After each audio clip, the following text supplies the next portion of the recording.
Good morning. Hope you're doing well.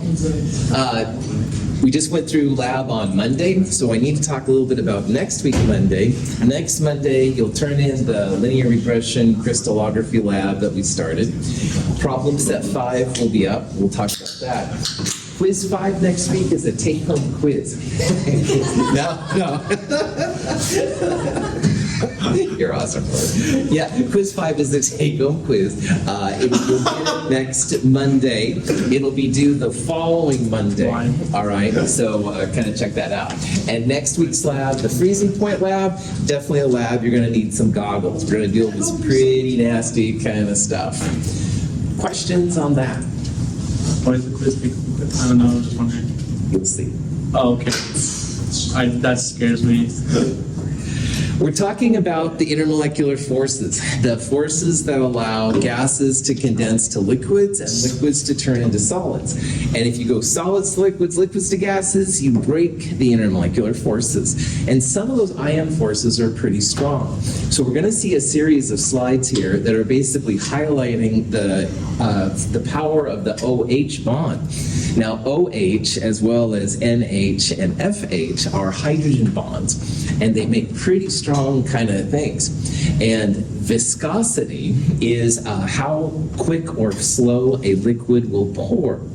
And we're not going to talk a lot about viscosity, but one of the factors that makes viscosity fast or slow is the strength of the intermolecular forces. So this video, it's going to have ethanol, which has a single OH bond, and glycerol. And glycerol, aka glycerin, is a triol. There are 3 OH bonds. So one OH bond will react with another OH bond and make it pretty good. But if you have 3 of them, that's like 3 times the attraction. So you're going to see the glycerol pours a lot slower. And one of the main reasons for that is these intermolecular forces. The viscosity of a liquid depends on the strength of its intermolecular forces. Glycerol has relatively strong intermolecular forces and is rather viscous.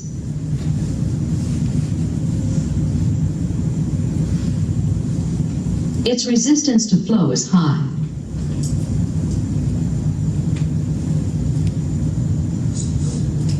Ethanol, by contrast, has weaker intermolecular forces. It flows easily and has low viscosity. So again, one of the things that makes viscosity differences possible are these intermolecular forces. And if you have one OH, it does connect to other OHs pretty strong, makes the boiling points higher, blah, blah, blah. But glycerol, because it has 3 OHs, reacts with the other glycerols, makes it a little harder to flow, so it goes a lot slower. Now, there are other things there, but yes. So would ethanol have less viscosity than water? So water has 2 OHs, David. So I would argue that if you're talking just about IM forces, water would be a little slower than ethanol because it has more attraction to it. Now you can tell that it flowed really fast and stuff there even then. The other side is that if you have like gasoline or pentane, one of these things that are basically nonpolar, I would argue that they would flow even faster because they don't even have any hydrogen bonds. They've got the induced dipole, the weakest bonds. But again, there's more to viscosity than just this. You can talk about the sizes of the molecules too. Cool.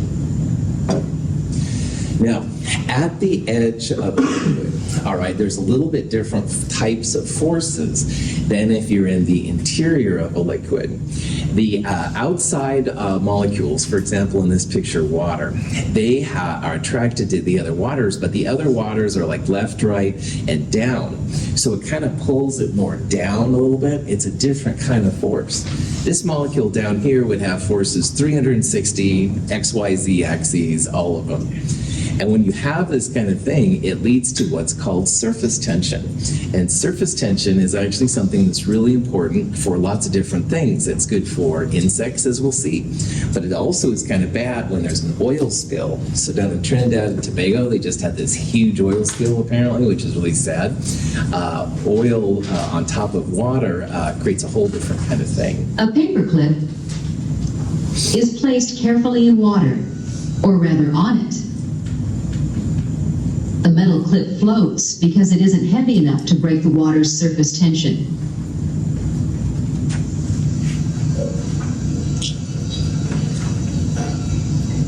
By adding a small amount of soap, we reduce the water's surface tension.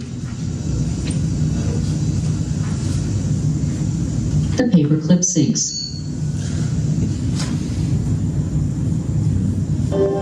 This surface tension is the quality of a liquid that causes the surface layer of that liquid to behave like an elastic sheet. It's the effect that allows insects to walk on water and water drops to hold together.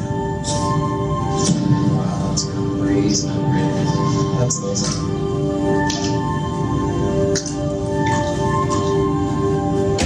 This cycle happens again and again until the droplet is small enough to be completely absorbed.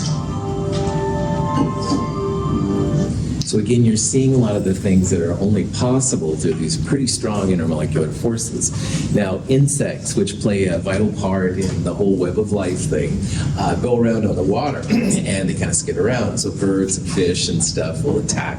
But the minute that you get then oil on it, oil breaks that surface tension, and the insects and stuff then sink down to the bottom. There's no more, there's not enough force anymore for them to have happen.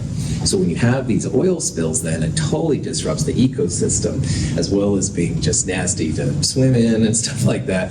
All of the animals and stuff then have a whole different kind of variety of forces. So just kind of crazy. But surface tension is kind of cool. You wouldn't have surface tension if you had a non-polar substance. There wouldn't be enough force and stuff then to hold the insects on top. So this is a question you might see something about. It says, which of the following do you expect to have the strongest surface tension? And again, what it does is it goes back to the types of intermolecular forces. Now, what we've seen this morning so far is that when you have those hydrogen bonds, that's like supercharged dipole-dipole. Most of the molecules up there are polar, dipole-dipole, but only one of them has the hydrogen bond on it. Anytime you see sulfur, oxygen, selenium, et cetera, they're happiest, i.e. formal charges of 0, when they're tetrahedral and bent. So you can see that there's a sulfur, oxygen, oxygen, sulfur, et cetera. So they're all polar, all right? They're all at least dipole-dipole. But one of them up there has hydrogen bonding. And which one is that? C, that's right. The OH is one of the three ways Gesundheit to have a hydrogen bond. You can have OH, NH, or sometimes HF. And this one, we would say that has the strongest hydrogen bonds. So we would argue then that ethanol there has the strongest hydrogen bonds. It should have the strongest surface tension. So if you're a little bug and you have to pick which one of those to land in, ethanol would be a good pick. Okay. There's all kinds of other things that happen though too. Glass is essentially a polar matrix of silicon, oxygen things. Most glass, not all glass, but most glass. And because glass itself has silicon, oxygen, it's a little bit polar. So you will see different behaviors for liquids poured in glass. And so things like water, which is polar, and other things like that will actually go up the side of the glass, because if glass is polar and polar things kind of get along. On the other hand, if you have non-polar things, or even things like mercury, they're really not into polarity. They're not into polar glass, and they'll try and get away. So if you look at most substances that we use, like in Chem 221 through 223, most of them have a concave meniscus. And what that's from is the molecules in the solution or solvent, which are polar most of the time for us, are trying to climb the walls, all right? They literally get along with the wall's polarity. However, though, next week, maybe, we're going to deal with some non-polar things.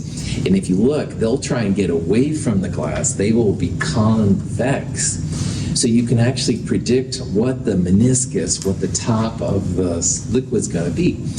In the burettes we use, this is easy to see. We have a mercury barometer in one of the rooms in the hallway, and we can actually see how the mercury is kind of convex and stuff like that. So, oh, the joys of intermolecular forces. When a piece of paper is dipped in water, the water moves up the paper by capillary action. The attraction of the water to the surface of the solid paper allows the water to rise against the force of gravity. The very first lab we did in this class, the chromatography lab, we used that solvent's natural ability to rise a paper, and we used a special kind of paper, so it rose up. It brought all the different metal ions up there. Anyway, that is another function of these crazy intermolecular forces. It's called capillary action. And if you pick the right kind of paper and have the right kind of solvent, they will get along. So the type we had was essentially a type of thing that was good for OH. It was more for acids. And the solution was a mixture of alcohols, which have OH on them too. So they got along well, short story short. So the solution, that eluting solution, which was pretty nasty, started going up the paper by this capillary action. And again, it's just the molecules like each other, so they kind of go up this side. And they brought the ions along with there. This also happens if you have a newspaper and you get it wet, or you get coffee on it or something like that. Oh yeah. Now, the biggest part you can argue about in all of science is making things, figuring out the energy of transitions. So we visited this topic in Chem 221, but we're going to revisit it here a little bit because now we've got more information. And what we're going to do is look at how much energy it takes to undergo phase changes. So in Chem 221, we did this a little bit. We'll talk about it a little bit here too.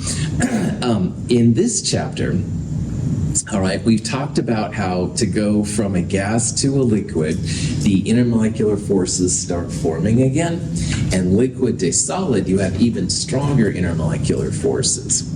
So anytime you go gas to liquid, liquid to solid, or even gas to solid, you're going to get energy out.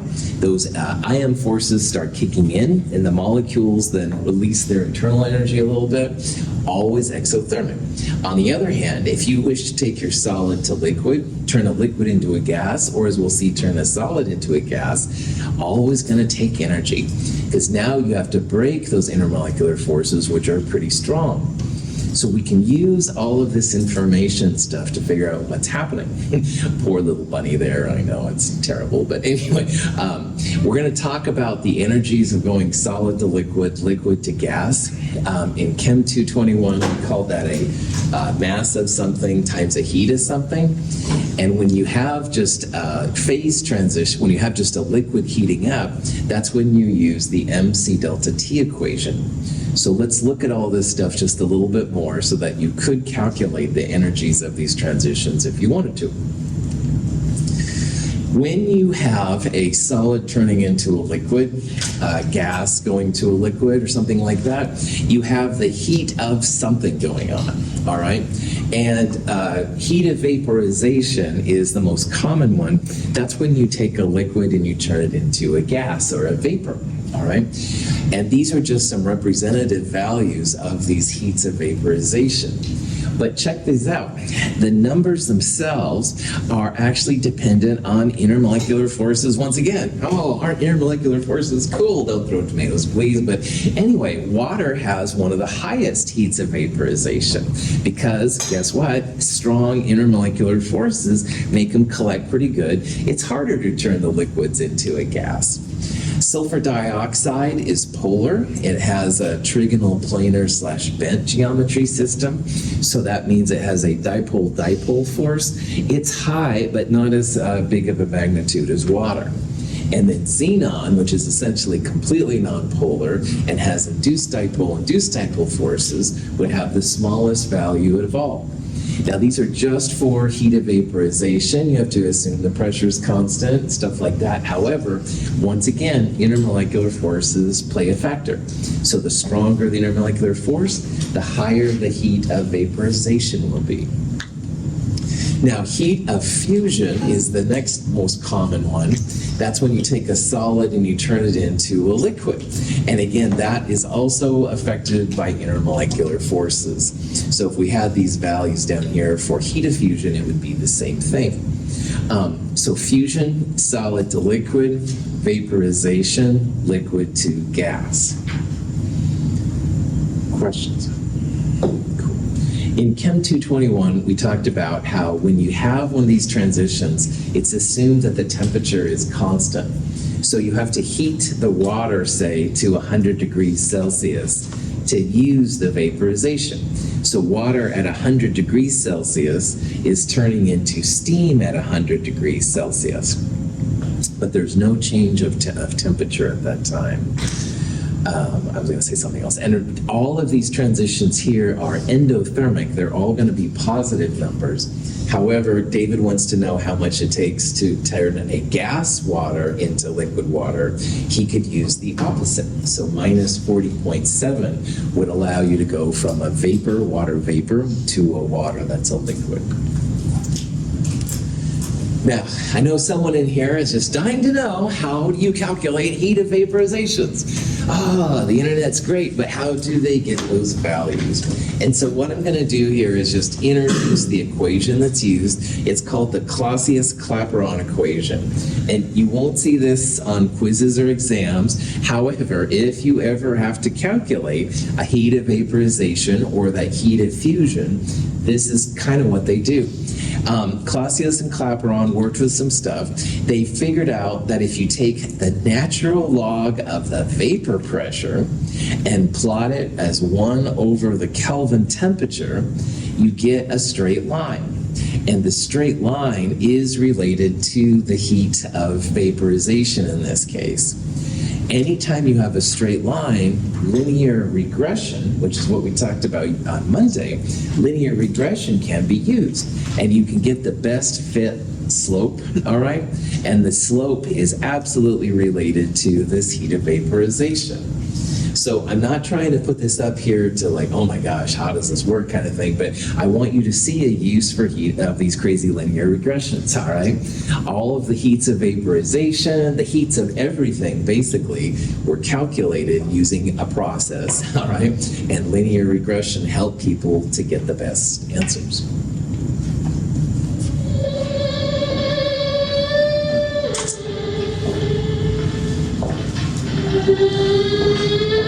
Oh, I'm on my way to your office, Doctor. I'm late. What's the matter with him? Well, he's a scientist, Miss Barnum. They walk around in the daze most of the time. Did you see his eyes? Okay, so I put this up here from the Outer Limits and stuff, so I could see Jacob trying to think, what the heck is this from? I was thinking it was Twilight Zone. I couldn't think of the episode. Yeah, legit, man. Outer Limits was always a favorite. All right, prop that back on. Anyway, I showed that up there because, scientists are in a daze sometimes, they think about it. The purpose of this, someone's going to want to know how they get heat of vaporizations, Clausius-Clapeyron. And also, I wanted you to see that linear regression is more than just some weird thing we're doing in lab. There's actually a use for it. We'll see other uses for it coming up. So, prop that back on. All right.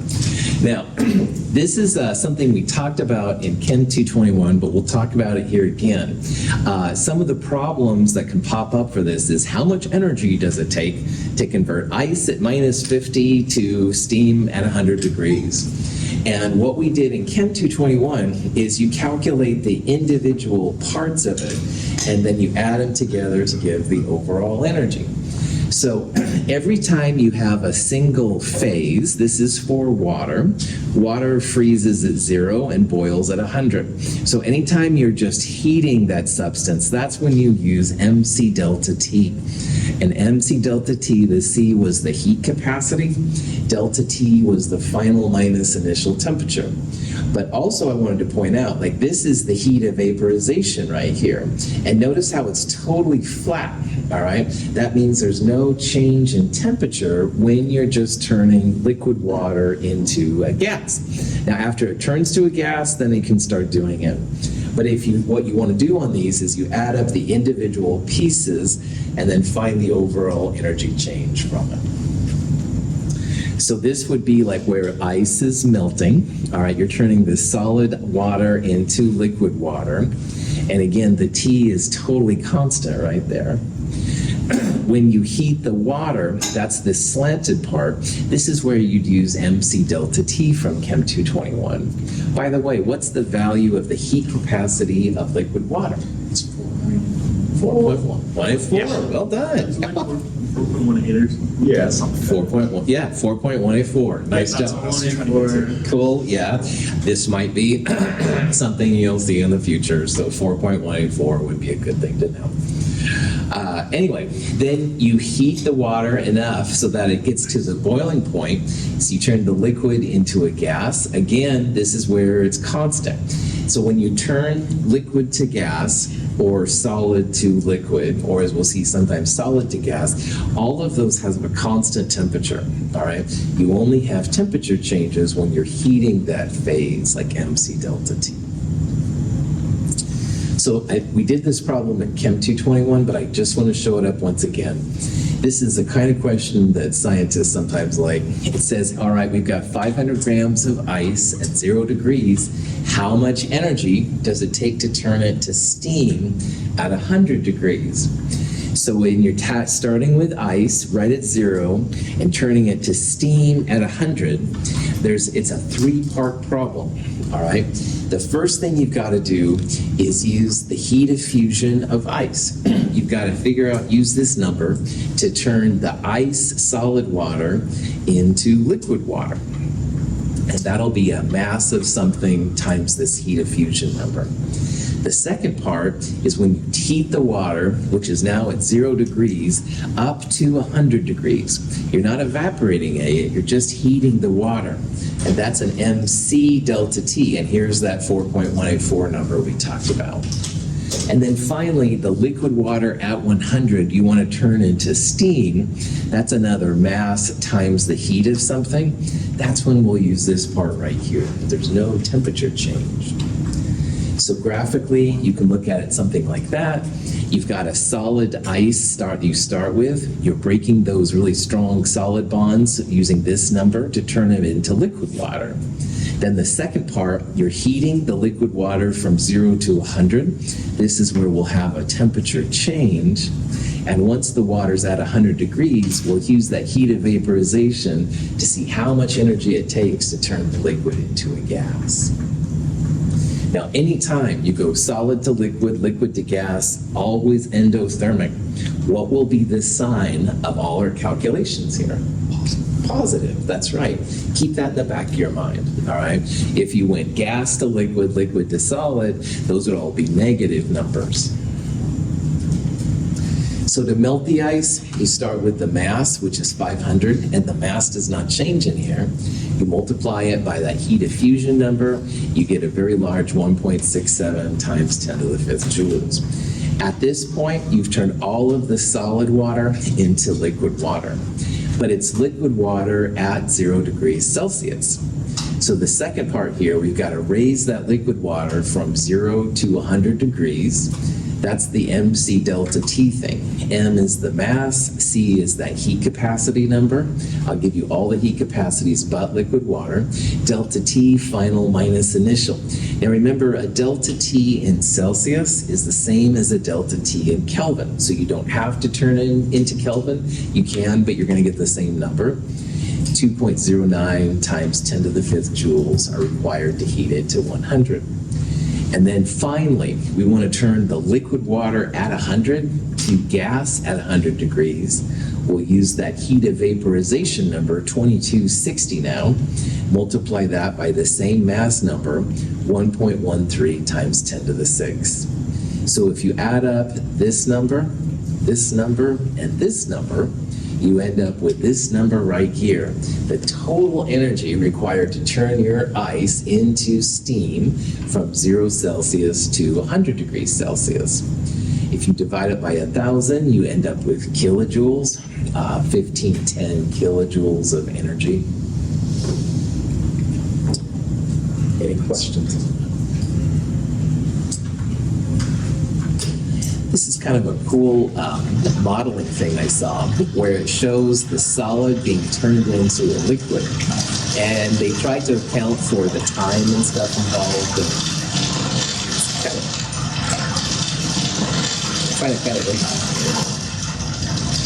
sounds are kind of strange. Anyway, you can see how at first, like, there's some dynamic kind of pieces. It goes back and forth and stuff. So anyway, there's some really cool kind of things. I guess this was the freezing of water. I think I said it wrong. It's liquid going to freezing, but it's dynamic. It goes back and forth, but then eventually, in this case, more and more solid forms.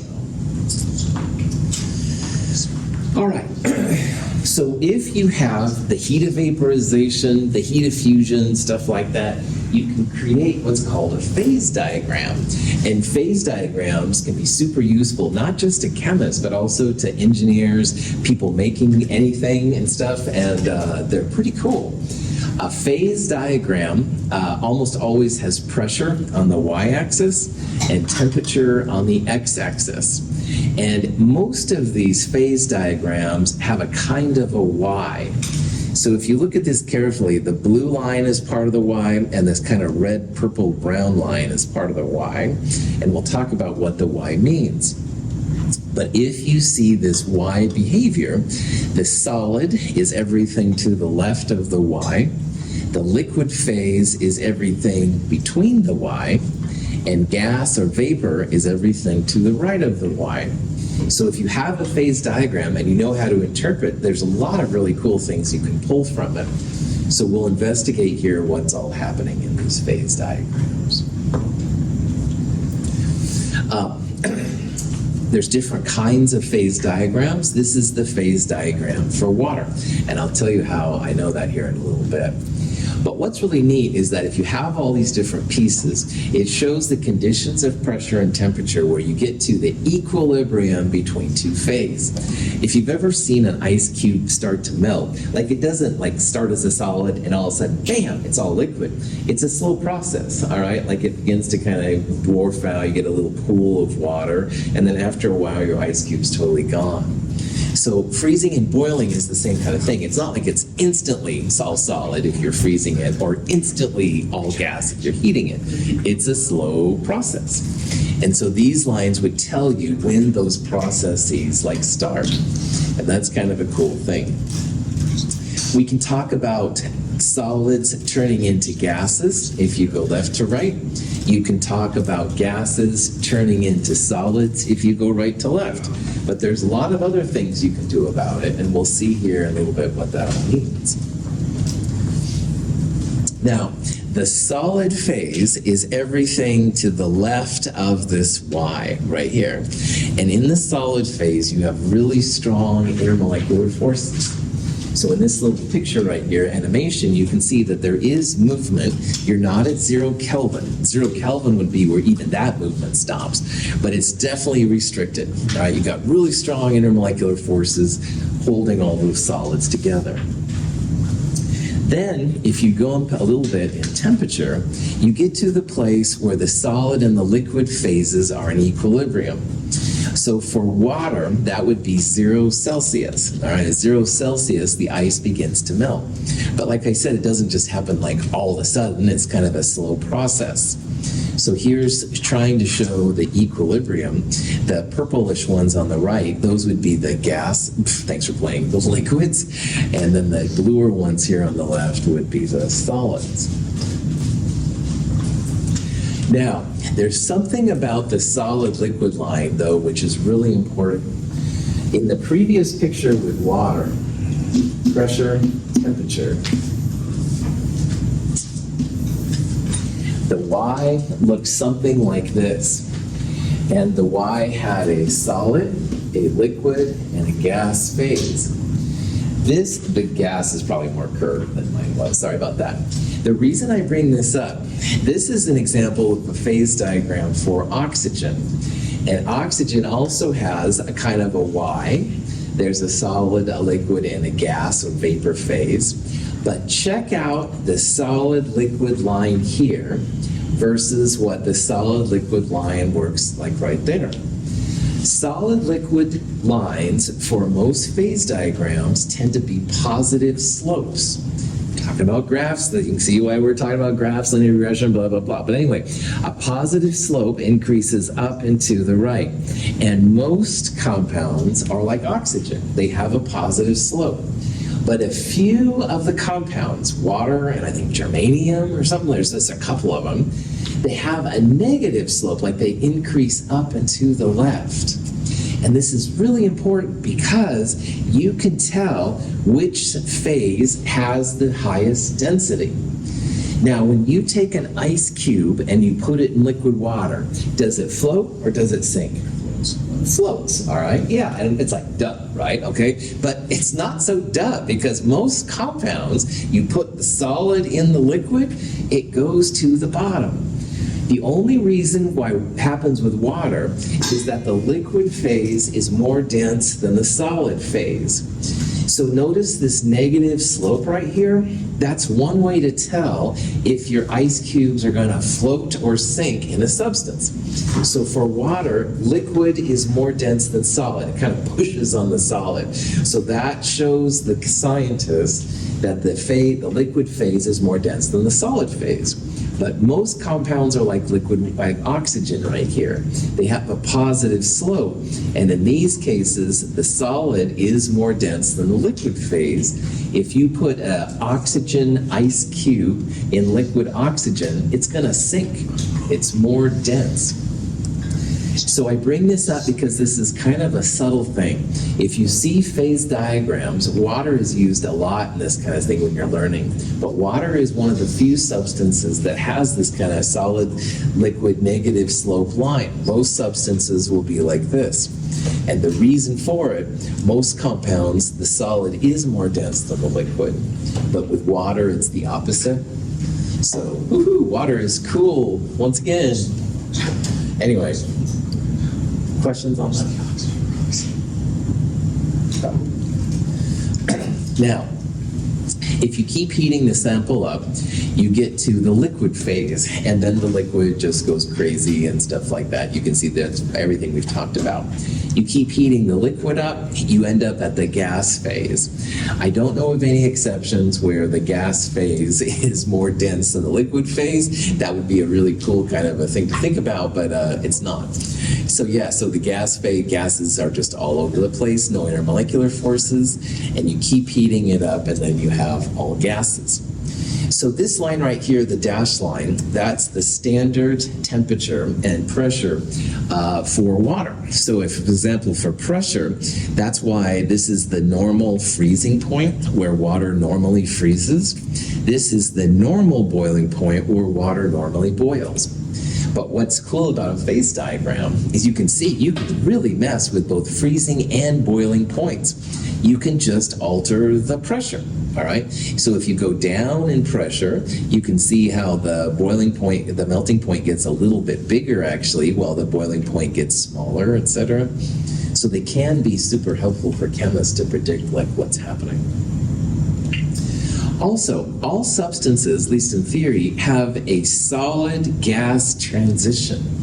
Now, carbon dioxide has this about room temperature and room pressure. You can buy dry ice, solid CO2, turns into the gas phase. But water can do this too, all right? And this little part down here actually shows the conditions where it's possible.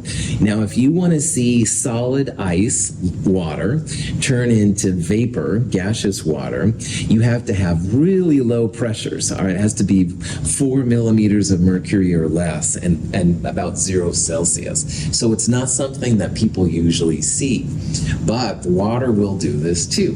For CO2, this point here would be about 1 atmosphere of pressure and about 0 Celsius. It's a more manageable thing for our day-to-day lives. But what's really cool about substances is that in theory, all substances have what's called a triple point.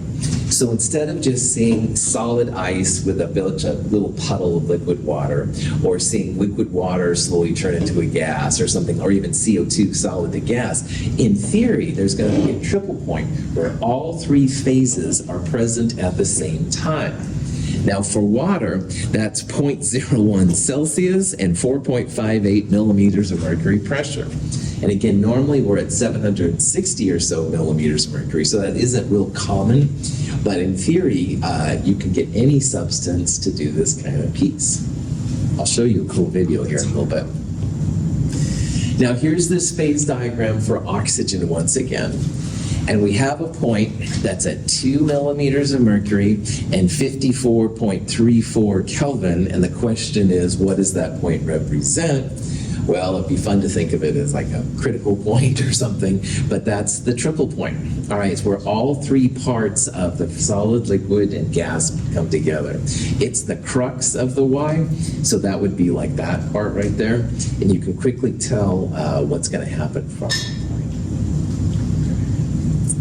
Any questions?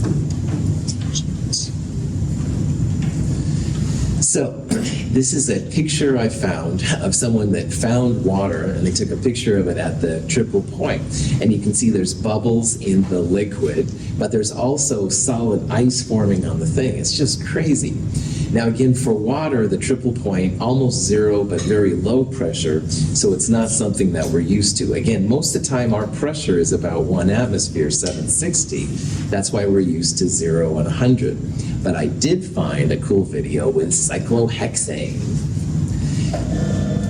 Now, cyclohexane, these are the triple point conditions. So you can see the liquid's turning into a solid. That would be solid, like ice cyclohexane. That's the whole thing. But then there comes some bubbles. Now again, you've got liquid, you've got solid, and bubbles are forming. So that's like all three phases at the same time, man. I wish triple points were more common. I'm kind of fascinated by how they work, but you can see it's like constantly going back between solids and then liquids and then trying to go into gas and wow, it's just, anyway. I'm into science fiction.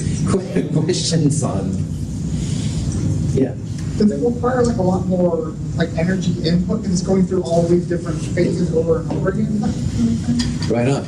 I would argue no. It just depends on what conditions you need to get to the triple point. So for this one, it was 6 Celsius, which isn't horrible to get to. It's not the highest pressure, but it wasn't as low as water was either. So it's more about aligning your temperature and pressure so you get right to that triple point. I don't know, that's kind of curious. What would be like the overall, because you know how we calculate the kilojoules, like, of like, what would be like the overall kilojoules of like the triple point, do you know? Yeah, so what we did earlier, Donovan, was we did transitions between solid to liquid, liquid to gas and stuff. And you could do a solid to triple point to thing.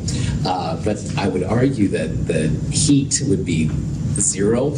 I've never actually seen a value for it. So you'd probably be more interested in the energy to heat up the solid to the triple point and then maybe the gas phase afterwards. That would be my best guess what it is. Honestly, I'm not 100% sure, but I would imagine at the triple point you'd have a heat of 0 or so, but I'm not sure. Interesting question. Cool. The last part we're going to look at in this chapter is a little bit more about solids. And solids also have intermolecular forces. They're stronger than the liquids by far, but solids, of course, are pretty important when it comes to crystallography. Now, our lab this week is on the intermolecular forces of solids, but I want to do a little bit better background here as to what it is we're looking at. This is a huge, huge field. When you think about all the solids that are known in the universe, there are what they call crystalline solids, all right, which have very ordered and predictable arrangements of things. But there's also what's called amorphous solids. And amorphous solids are things like clay, things like that. Super important, but very hard to predict. So in Chem 222, we're only going to look at crystalline solids. So right away, I'm cutting off a huge part of all the solids because they're very difficult to talk about. We're just going to look at crystalline solids that have crystal lattices with very strong intermolecular forces. But don't think that these other things aren't important too, because you go and dig dirt in your backyard, that's basically amorphous solids, and of course you need those for all kinds of things too.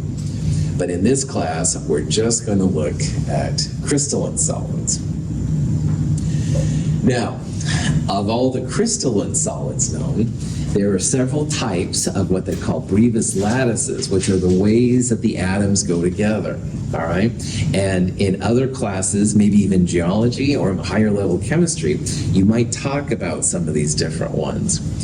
But we're going to only look at what's called cubic systems, cubic or isometric. And at the bottom down here, these are examples of isometric/cubic cells. And the reason we're doing that, all of the angles are 90 degrees, and all of the lengths of your cube are the same, all right? So length, width, and height are all the same. If all the angles are 90 degrees, you don't have to worry about sines and cosines and things like that. So again, all the solids known, we're just looking at crystalline, not amorphous. All the crystalline solids known, we're only looking at this bottom group right here, which are mostly the metals and a few other weird ones. So there's a lot of things that we won't talk about, which I feel kind of bad about. In graduate school, I used to use orthorhombic, for example, a lot. And there's lots of different kinds of things you could do with it. But for our class, Chem 222, only crystalline solids and only cubic systems, because those unit cells, those smallest pieces that repeat, we can do a lot with. So in a unit cell, lengths are all the same and the angles are all 90 degrees. So when the lengths are all the same, A, B, and C, that's when you can go edge cubed equals volume.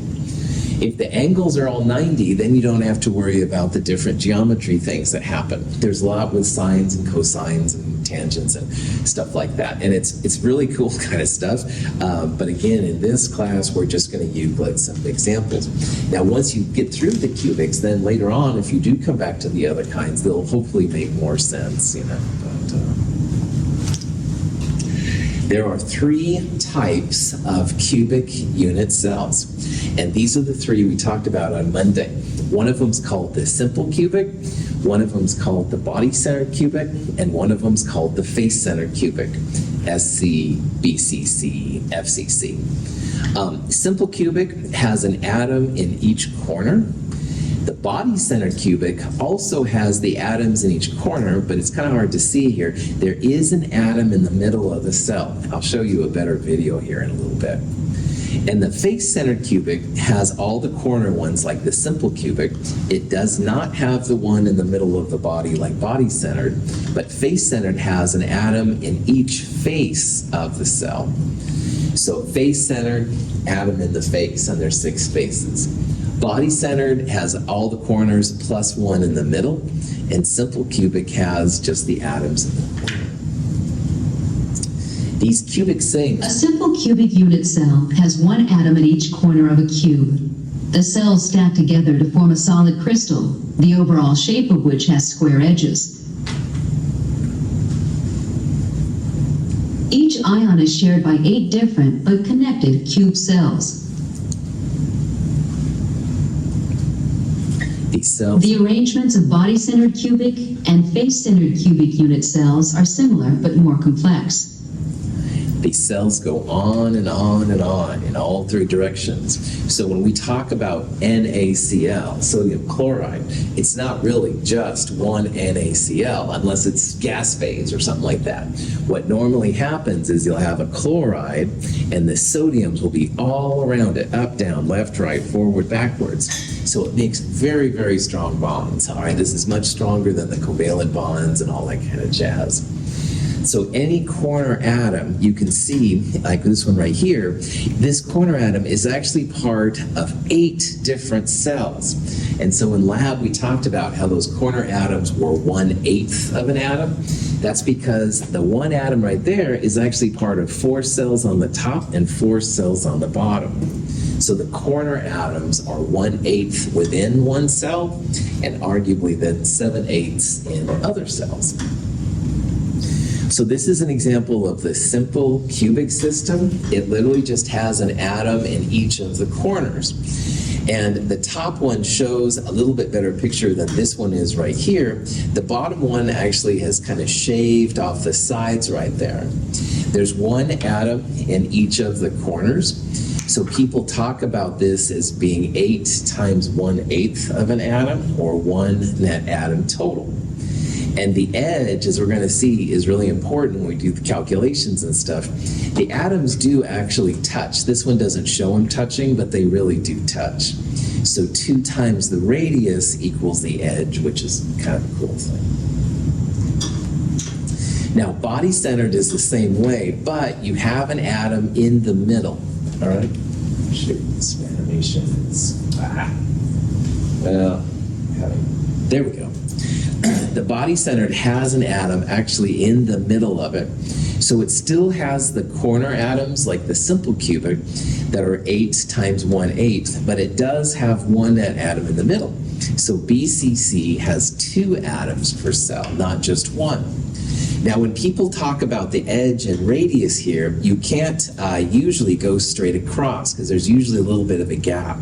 This picture doesn't do justice to it. So what they do is, if you're into geometry, they go from one diagonal to the other. And this is where geometry really pays off. And I'd have to look back at my notes, but the lab talks about it more. 4 times the radius over the square root of 3 is how you can figure out the relationship between the radius and the edge. And it's kind of cool, but it is different because now we have to go straight across instead of just one to the other. It goes from one diagonal to the other. And again, if you want to look in that lab more about it, that's neat.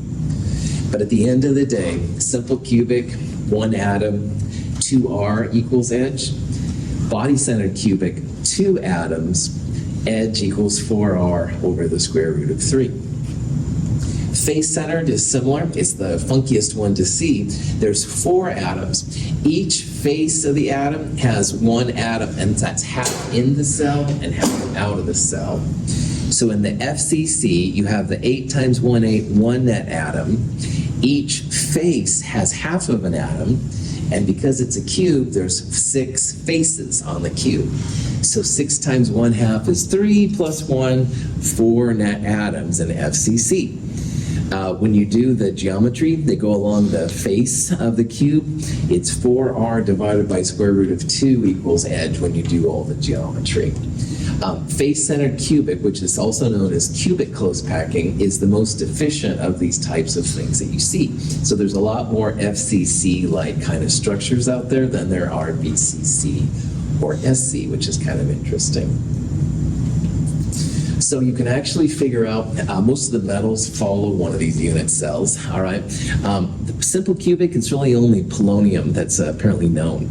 But there's quite a few of the BCC, a lot of the left-hand ones, and there's a lot of them that are FCC. Hexagonal is related to FCC. That's more fun than we need to get into right now, but there's a lot of the FCCs out there, and there's quite a few body-centered, but only one simple cubic. They use X-ray crystallography to tell what the faces are like. They have an X-ray source and they beam it at a crystal, and the scattering can be interpreted. And that's really cool how they do that.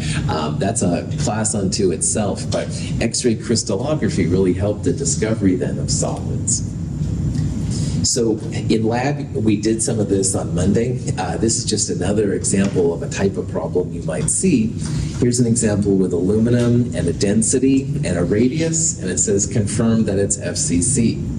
Well, if it's FCC, face-centered cubic, it tells you 2 things. 4 times radius over square root of R equals the edge, and it also means 4 atoms in a cell. So what we're going to do here is we're going to start with this relationship, use the radius to find the edge and then volume, and we'll figure out if we get to 4 atoms. So 4 times the 143 divided by square root of 2 is 404 picometers. As I said in lab, I highly recommend you turn everything into centimeters. Density is almost always in centimeters cubed. If you have a centimeters cubed and a centimeters cubed, it's a lot easier than picometers. So if you take that edge and you cube it, you get a very, very small volume, because these are very, very small unit cells. Density times volume gives you the mass of the cell. And then finally, if you take the mass of the cell, 20, and this is the molar mass of aluminum from the periodic table, you get this many grams in an atom. So the grams per cell, atoms has this many grams, sure enough, 4 atoms per cell, good to go. FCC, big surprise. There's lots of other types of solids. I'm not doing justice to any of them. I apologize, but that's good for us right now. And that's the end of this chapter. Woohoo! So we'll start a new chapter on Friday, talk about solutions, which are probably the most important part. Thank you for being here. Have a good day.